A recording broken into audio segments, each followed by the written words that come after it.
na 21st century na ala bekee ụdịrị ihe dị otu a na-eme. Ahụbeghị m ebe m lege fim ahụ nwa China, a Chinese child, ka e werere fonu denwe n'ihu na-eti na ọwụkwa nwa Xinjiang na nwa Xi Jinping na ejikwere hụ ya ọ banyere tren rahụ n'ime tren ahụtazie ya na Yubin biko share so that her parents will come. No. Ndị nne na nna ọwụ nọ ka m na-agwa kedu ụgbọelu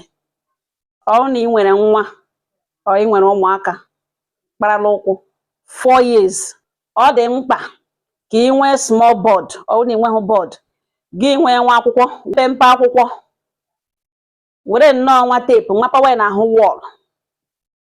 Ọ gịnị ka ị ga-ede na mpempe akwụkwọ? Fon nọmba ṅụ, fon nọmba di ṅụ, na hakwa fon nọmba nwanne ṅụ ọ nwanne di ṅụ. Mee ka ụmụ bụrụ these 3 phone numbers n'ishi. Ọ bụrụ na ha ga-ebu alphabet n'ishi 26 letters ha eburu n'ishi, ọ ga-apụ apụ. Mee ka ha bụrụ phone number gị na di ṅụ n'ishi na otu nwanne di ṅụ, ọ dị possible 4. Ha agụọ ya your daddy's phone number, ya kpoo ya without looking at anywhere. Kpoo ya site n'ishi ekpoo ya. Your mom's phone number, ya kpoo ya. Uncle Ikechuk's phone number, ya kpoo ya. Auntie Obioma's phone number, ya kpoo ya. Buru these 4 numbers n'ishi, buru ya n'ishi ha, buru ya na-agagharị.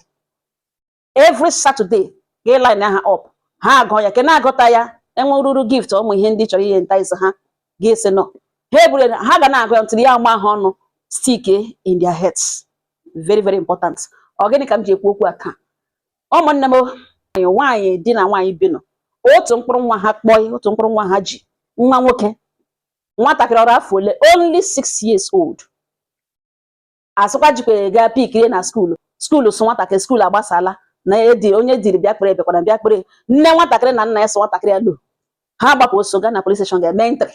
na a na-achọ otu mkpụrụ nwaanyị na-achọ ịgbapịa, na-achọ ife ntị, na-achọ ịnwụ. Ajụwa ha ka ntara na-aga epikiri gakwara na ga-epikite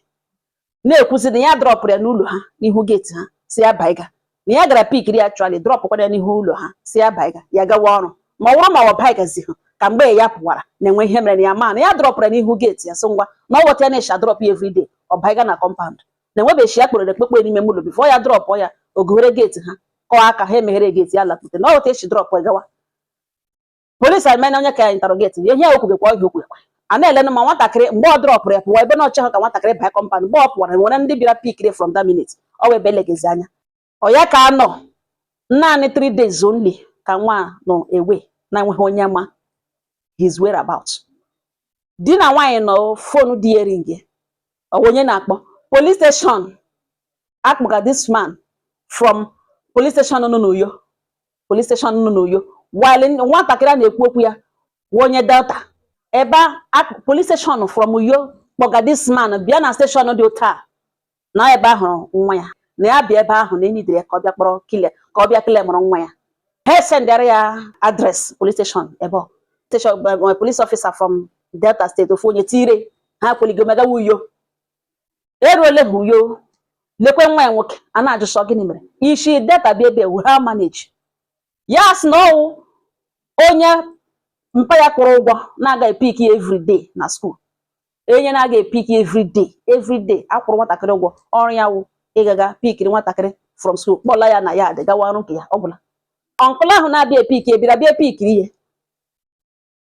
pụtazie n'ụzọ moto akwụsị ha enweghị ofu onye shi na moto ahụ kwụsịrị rituo kporozie eshege na moto ha na ọ wụta eshi rahụ n'ime moto rutezie ebe ya rutere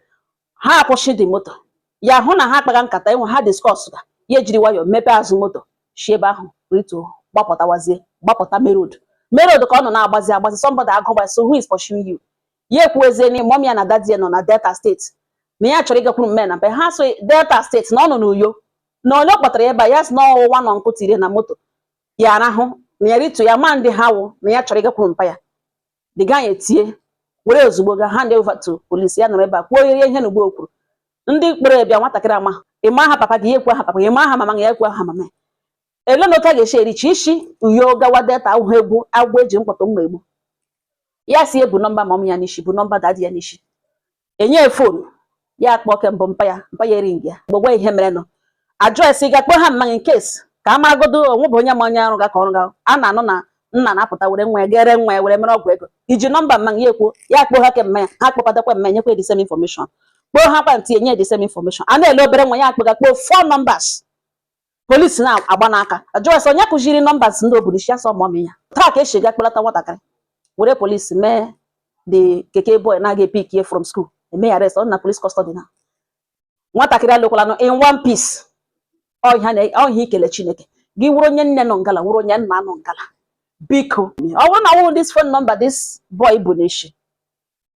gbadere mota n'echi mgbe ụfọdụ ka a na-ahụ mgbe ụfọdụ ị ga na-ele ịbịa n'ịntanetị gị na-ele nwa 10 years 11 years ewere kamera gba ya n'ihu biko ejikwere hụ nwa dị otu a ebe dị otu a biko ọ sị na aha ya woo ka mama ya ka papa ya ka na ha wu ndị ebe dị otu a biko shia ka nne na nna ya bịa ebe dị otu a bịa kpọrọ nwa ha ikekwe ya take days or months before na-ashị awala ndị nye gị enyekọta ya n'ike gwụ mgbe ụfọdụ ihe adịarị ụta na awụghị otochi nwa ha akpa ya agwa na-ekwesịghị ịkpa ya mana ọ bụrụ na nwatakịrị ji fon nọmba bụ fon nọmba nne na nna ya n'isi ebe ọbụla opportunity ọbụla ọ hụrụ ọgọdọ onye gaje n'ụzọ ka o lighara from ndị jie onye ga-asọ uncle biko please give me your phone, let me call my mommy, enye phone uncle please help me, I want to speak with my mommy. Ile obere nwa sọ chọrọ ikpe nne na nna ya ị ga-like inyere ya yes nne your mother your father enwekwana ya si ya kwuo onye enwe interrogation ime the next thing ngwa kpọọ the number I reach here back to parents ozugbo mana ị ga-abịa mgbe ụfọdụ na 21st century na ala bekee ụdịrị ihe dị ụta na-eme ahụbe m ebe m lege film ahụ nwa China a Chinese child ka e werere fonu denwe n'ihu na-eti na ọwụkwa nwa Xinjiang na nwa Xi na-ejikwere hụ ya ọ banyere tren rahụ n'ime tren ahụtazie ya na Yumbenge biko sha so that her parents will come Jumbenge no ị ga-ahụ nwa 3 years ikekwe naanị ya nọ n'ụlọ enweghị movement bataganụ piam o werela fon ọ dayalwala nọmba nne na nna ya ọ ya kpoo ha gọọmenti sekuriti nọmba enweghị ka nwere nke igidezie nwa ịhụzi nwa okorobịa nwa 11 years 10 years 12 years ikekwe ọ gbala ha na Chineke egbu ebe ya agbala ha aka ndị ike dijie ihe ọzọ ga-agba ya were kamera zowe n'ihu crowd eju na vidio biko sha ahụrụ ebe ụtọ ọwụ na nwa ụta ga-akpọnwụ fon nọmba bụ fon nọmba nne na nna n'isi kpoo ya agaghị enwe nini dị ị na-ebeti shia onye amecha shia ọnwa gwụ ya ga-akachiri ewe ego n'akpa mgbe ahụ ashia gakwana enwe onye ga-abịaghachi mata ma ashia gị dekwere ihe ya erute nne na nna ọ bụrụ mbe mbụ ibido ihe obere nwa gị chegolo ka ọ ga-ewe gị kpụlara ndị nwe mana ugbo iche ka ego moto elu gị hụ na ọ ga-expenses kwo nwa enyi of the next thing werezie kamera zodazie nwa 11 years n'iji nwa 11 years 10 years 12 years ebughị na ọ ga-akpọli fon nọmba mama ya nwa ya wụrụ onye na-eti shia gị nọrọ eri na na-etu mgbe ashara mgbe nebọn ga-ahụ dị nebọn sef kpọrọ ngwụ nwere ike hụ ya ọ gaghị ka ị mara ya akpa so the earlier the better mee ime ihe ahụ kwesịrị ka ime ga-ahụ how easy the life is nwa 5 years ekwesịrị iburu fon nọmba 11 digits mpa ya n'isi buru kemme n'isi ọhụụ onwe na tight corner ọgọdọ tọbịa sị even ndị atige shia ọ phone ka ha ji etige shia ọ na nwa gasị please call my mom ha said do you have your mother's number yes I can call it onye ọbụla ebupụta sha phone ya dial ya 080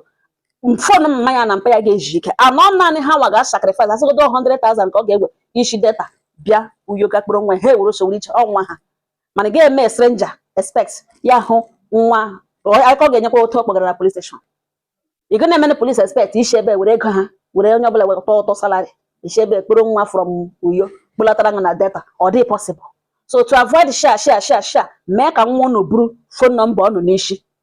nye ha na ka assignment every Saturday onye ọbụla line up 080 onye kpa akọrọ ya aka ya onye kpa mee ka family phone ya enwe ike megịnị settle nwe ike megịnị stick as for nwa na-agwaga you know I live by example 6 digits 6 phone numbers ọhịa na-agụ n'ụlọ m every Saturday a na-ara ya ka mmiri ụkpọ onye akpụrụ aha ya gọke onye akpụrụ aha ya gọke ọ dịka a kind of surname to each name ọya uncle this akpụ kpọọ phone number pịam rapịa uncle onye ka aunty onye ka otu a ka o shedịrị I live by example mụ ihe dị mma m wetara ya ọnụ biko otu ihe shidịrị ugbu a na otu ihe shidịrị ugbu a ihe ụmụaka na ahụhụ ụmụaka na-atazi na biko ihe ọma ọbụla enyemaka ọbụla ị ga-enyere nwa ndị ụlọ biko ọ dị mkpa ọhịa m sị ma bịa gbotere ọnụ nga taa udo dịrị ọnụ